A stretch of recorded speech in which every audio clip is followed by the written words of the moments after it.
ये कहानी है किले की। किला जो समंदर के बीचों बीच एक टापू पर बना, जिसे मछुआरों ने बसाया और बाद में जो अफ्रीका से आए गुलामों की रियासत बना। एक किला जिसे जीतने की कई बार कोशिशें हुई लेकिन कोई जीत नहीं पाया। यहाँ तक कि मराठा शासक छत्रपति शिवाजी महाराज भी इस किले को जीतने में कामयाब नहीं हो पाए। हम बात कर रहे हैं रायगढ़ के पास अरेबियन सागर में बने मुरुड जंजीरा किले की। क्या है इस किले का इतिहास? ऐसा क्या था इस किले में कि कोई इसे जीत नहीं पाता था? जानेंगे आज के एपिसोड में। नमस्ते, मैं हूं निखिल और आप देख रहे हैं ऐतिहासिक किस्सों कहानियों से जुड़ा हमारा रोजाना का कार्यक्रम तारीख।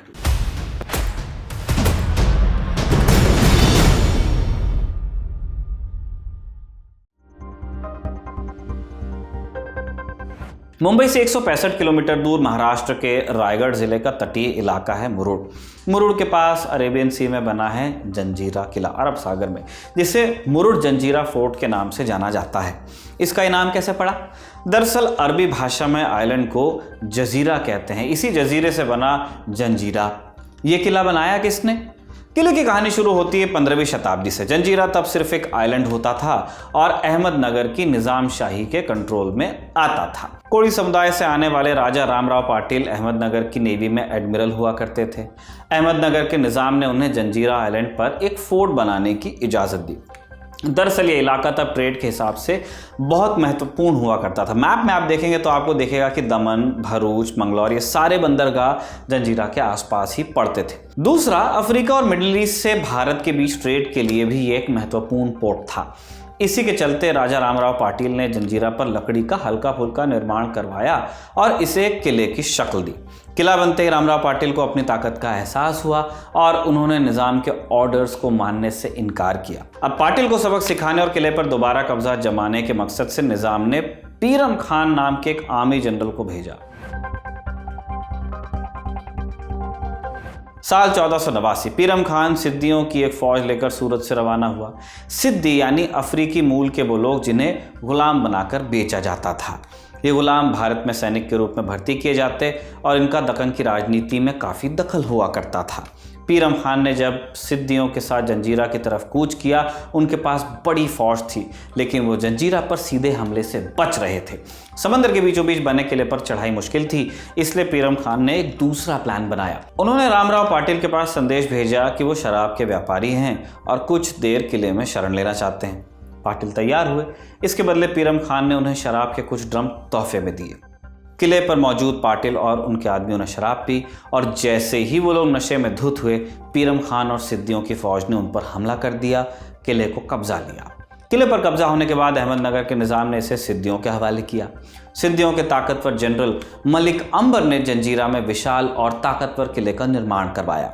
मलिक अंबर अफ्रीका से आए गुलाम थे जो आगे चलकर दक्कन में एक बड़े पावर ब्रोकर बने और ताउम्र मुगलों के लिए सिरदर्द भी बने रहे। मलिक अंबर की ही रणनीति बाद में छत्रपति शिवाजी ने अपनाई थी। मलिक अंबर की कहानी डिटेल में अगर आप जानना चाहते हैं तो तारीख में हम पहले चर्चा कर चुके हैं, उनकी भी लिंक आपको डिस्क्रिप्शन में मिलेगा। बहरहाल, नोट करने वाली बात है कि मलिक अंबर ने जंजीरा किले को इतना ताकतवर बनाया कि 400 साल के इतिहास में से कोई जीत नहीं पाया, बल्कि 1947 में आज़ादी तक हिंदुस्तान की ये किला सिद्दियों के ही कंट्रोल में रहा। हालांकि ऐसा नहीं कि इस किले को जीतने की कोशिश हुई नहीं, छत्रपति शिवाजी ने इस किले को जीतने की कोशिश की। क्या हुआ इस हमले में, ये जानने से पहले जरा इस किले की खासियत को जानते हैं। ऐसा क्या था इस किले में? जंजीरा किले की ऊंचाई 90 फीट है। इसकी मजबूती का अंदाजा आप इस बात से लगाइए कि इसकी नींव जमीन में 20 फीट तक गहरी है। पूरा किला 22 एकड़ में है और साथ ही इसमें 22 सुरक्षा चौकियां हैं। किले में घुसते ही सबसे पहले नजर आता है नागरखाना। प्रवेश द्वार के ठीक ऊपर संगमरमर का ये शिलालेख अरबी में किले के बारे में जानकारी देता है। किले के अंदर ही बीचों बीच एक छोटी पहाड़ी भी है जिसकी ऊंचाई करीब 80 मीटर है। इस पर खड़े होकर आप पूरे किले को देख सकते हैं। और इस किले की सबसे विचित्र चीज वैसे यह है कि इसके अंदर बनी एक झील भी है। ताजुब की बात यह है कि समुद्र के खारे पानी के बीच होने के बावजूद इस झील का पानी मीठा है। मुरुड जंजीरा किले का दरवाज़ा दीवारों की आड़ में बनाया गया है, जो किले से कुछ मीटर दूर जाने पर दीवारों के कारण दिखना बंद हो जाता है। यही वजह है कि दुश्मन किले के आसपास आने के बावजूद चकमा खा जाते थे और किले में घुस नहीं पाते थे। किले के पत्थरों को मजबूती से एक साथ बांधने के लिए रेत, चूना, पत्थर, गुड़ और पिघले हुए शीशे का इस्तेमाल किया गया है। इसके अलावा इस किले पर कई मजबूत तोपें तैनात हुआ करती थी, जिनके चलते बड़ी नावों से इस पर अटैक करना और भी मुश्किल होता था, क्योंकि आर्टिलरी फायर होता था। हालांकि तमाम मुश्किलों के बावजूद इस किले की अहमियत बहुत ज़्यादा थी, लिहाजा इस पर हमले की कई बार कोशिश हुई। मराठा शासक छत्रपति शिवाजी किलों का महत्व बहुत अच्छे से जानते थे। कई किलों को उन्होंने अपने कैंपेन में जीता भी, लिहाजा उन्होंने भी जंजीरा किले पर पैर जमाने की कोशिश की। शिवाजी ने जब जंजीरा पर हमला किया, अहमदनगर की निज़ामशाही कमज़ोर हो गई थी, इसलिए जंजीरा के सिद्दियों ने बीजापुर की आदिल शाही सल्तनत से हाथ मिलाया। बीजापुर की तरफ से फतेह खां को जंजीरा का लीडर बनाया गया। फतेह खां के अधीन 7 और किले थे जिन्हें मराठे जीत चुके थे, बाकी बचा जंजीरा। जंजीरा को जीतने के शुरुआती अभियानों के फेलियर के बाद 1669 में शिवाजी महाराज खुद जंजीरा पर हमले की अगुवाई में सामने आते हैं। शिवाजी महाराज ने फतेह खां को एक संदेश भेजा कि हम आपको मुआवजा देंगे, सम्मान देंगे और आपके साथ किसी भी तरह का गलत सलूक नहीं किया जाएगा। फतेह खां माने भी, लेकिन किले में एक तबके ने उनका शिवाजी महाराज से हाथ मिलाना पसंद नहीं किया और फतेह खां के खिलाफ विद्रोह छिड़ गया और उन्हें ही कैद कर लिया गया। इसके बाद सिद्दियों ने किले पर अपना एकाधिकार किया और आदिल शाही के साथ रिश्ते तोड़कर मुगलों से हाथ मिलाया। शिवाजी के खिलाफ सिद्दियों ने मुगल बादशाह औरंगजेब से मदद मांगी। फिर दुश्मन का दुश्मन दोस्त की तर्ज पर औरंगजेब ने सिद्दियों से हाथ मिलाया भी। इसके बाद औरंगजेब ने सिद्दियों की मदद के लिए अपनी फौज भेजी। मराठा फौज को अब 2 मोर्चों पर लड़ाई लड़नी पड़ी, एक तरफ सिद्दी, एक तरफ मुगल। इसी के चलते जंजीरा पर कब्जे का प्लान सफल नहीं हो पाया। जंजीरा किले का महत्व देखते हुए औरंगजेब ने सिद्दियों के लीडर को अपना नेवल कमांडर बना लिया और उन्हें याकूत खान की उपाधि से नवाजा भी।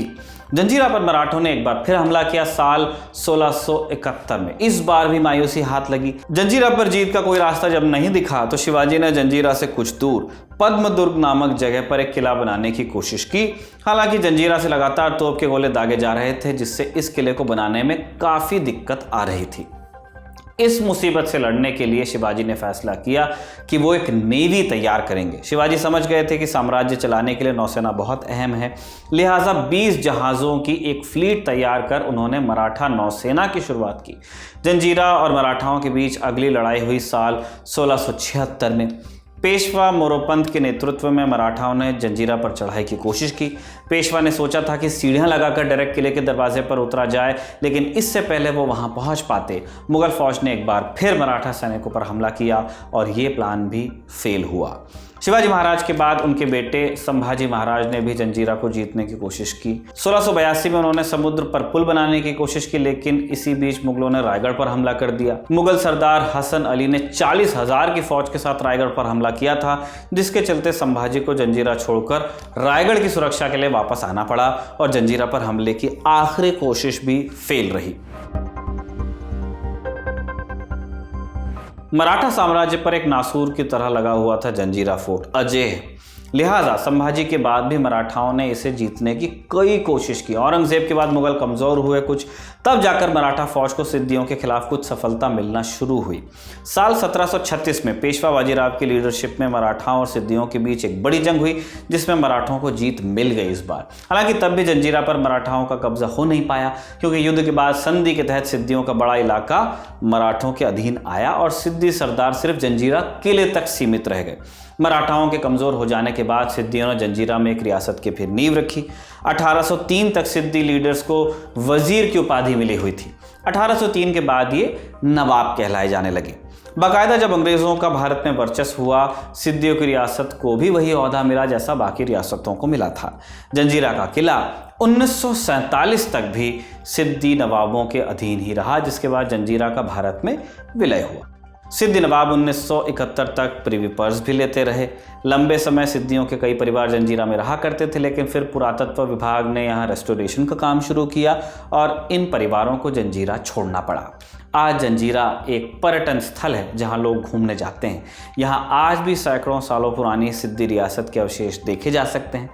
इसी नोट पर हम तारीख के इस एपिसोड को ख़त्म कर रहे हैं। इसे लिखा मानस ने और जतिन ने रिकॉर्ड किया। आप देखते रहिए दी लल्लन टॉक।